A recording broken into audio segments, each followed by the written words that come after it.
நில அளவை கல்லுல தீமை ஏத்துறதுக்கு அனுமதிச்சீங்கன்னா நாளைக்கு மயில் கல்ல ஏத்தணும், அம்மி கல்ல ஏத்தணும் வந்து உட்காருவானு. மதுரைக்கு மெட்ரோ ரயில் வரல, எய்ம்ஸ் வரல. இந்த ரெண்டுக்கும் பிஜேபி காரனுங்க இது வரைக்கும் குரல் கொடுக்கல. இப்ப இந்த தீபத்தை ஏத்தனா மெட்ரோ ரயில் வந்துருமா? இந்த தீபத்தை ஏத்தனா எய்ம்ஸ் கட்டி முடிச்சிருவியா நீ? இந்த தீபத்தை ஏத்தனா தமிழ்நாட்டு மீனவர்களோட பிரச்சனை தீர்த்துருவியா? இந்த தீபத்தை ஏத்தனா ஜிஎஸ்டி வரி கணக்கு கொடுத்துருவியா? நீட்டு விலை கொடுத்துருவியா? சொல்லு. எதையும் செய்யாத ஒரு கும்பல் வெறும் விளக்கு ஏத்தணும் வந்து கலவரம் பண்ணுது. அந்த நீதிபதி பதவி நீக்கம் பெற வேண்டும். அவரோட கடவுள் கிடையாதுங்க. அது முருகனுக்கு மேல்பட்ட ஆள்லாம் ஒன்றும் கிடையாது. சம்பளத்துக்கு வேலை பார்க்கறவங்க தான் எல்லாரும். திருப்பரங்குன்றம் மலை மீது உள்ள நில அளவை கல்ல தீப ஏற்ற அனுமதி கூடாதா? ஏன்னா இவர் வந்து அகழ்வு ஆராய்ச்சியாளர், அதாவது தொல்லியல் துறை ஆராய்ச்சியாளர். இவர் வந்து அது வந்து நில அளவை கல்லும் கண்டுபிடிச்சிட்டாரு. அதேமாதிரி இதுக்கு அனுமதி கொடுத்தா மயில் கல் ஏற்றுவாங்க, அம்மி கல் ஏற்றுவாங்க. இவர் மனோதத்துவ நிபுணர், நடக்க போகிறத முன்னாடியே யோசித்து சொல்லுவார்.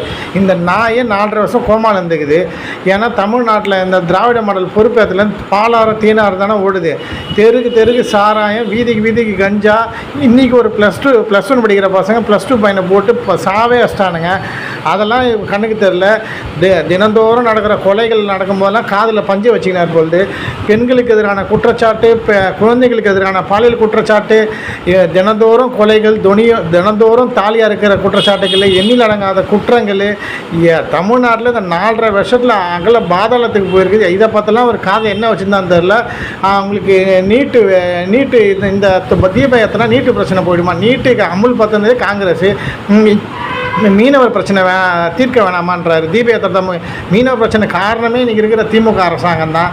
இவெல்லாம் வந்து அதுவும் அந்த நீதிபதி பதவி விலகணுமா? இவர் வந்து ஜனாதிபதி நாளைக்கே வந்து சைன் பண்ணி மசோதாவை பாஸ் பண்ணி அந்த நீதிபதியை பதவி நீக்கம் பண்ணுவார். ஏன்னா 261 கோயில் இந்து கோயில் இடிக்கும்போது அன்றைக்கி வந்து இதே கோர்ட்டு தான் ஆர்டர் பண்ணிச்சின்னு சொல்லிட்டு இடித்த இதே அரசாங்கம் ஏன் ஒரு தேவாலயம் ஒரு மசூதியும் வந்து முறைகேடான இடத்துல இல்லவே இல்லை. எல்லாமே லீகலாக தான் கட்டியிருக்கிறாங்க. அப்போது இந்து கோயில் மட்டும்தான் வந்து புறம்போக்கத்தில் இருக்கிற. என்னடா லாஜிக் உங்கள் லாஜிக்கு? உங்களுக்கு சாதகமாக கோர்ட்டு தீர்ப்பு சொன்னால் சட்டத்தை மதிப்பீங்க, உங்களுக்கு எதிராக கோர்ட்டு சொன்னால் நீங்கள் மதிக்க மாட்டீங்க. எவெல்லாம் திருப்பரங்குன்றதுக்கு ஆதரவாக பேசுகிறானோ அவெல்லாம் மதவாதிகள், பிரிவினவாதிகள், சங்கிகள் அப்படின்னு யார் சொல்லுவான்னா திமுக கொத்தடிமையாக வேலை பார்க்குறவன், திமுக கையில் வாங்கி குடிக்கிறவங்கிறானுங்க. அப்போ நான் என்ன சொல்கிறேன், எவெல்லாம் திருப்பரங்குன்றத்துக்கு எதிராக பேசுகிறானோ அவெல்லாம் யார்? தேசியவாதி, சுதந்திர போராட்ட தியாகிகளா? தோகராம இந்த கேவலமான திருப்பூருக்கு காந்தி, திருமுருகன் காந்தி, அந்த கருப்பழனியப்பன், அந்த அண்டா செந்தில், இவனுங்கெல்லாம் என்ன அப்படியே தேசியவாதிகளா? இவனுங்கெல்லாம் திமுகவில் வாங்கி குடிக்கிறவனுங்க. இவனுங்கெல்லாம் உழைக்காமலே திமுக கொடுக்குற காசில் குடும்பத்தையும் வைத்த கழுவுறவனு இவனுங்கெல்லாம் பேச வந்துட்டானுங்க.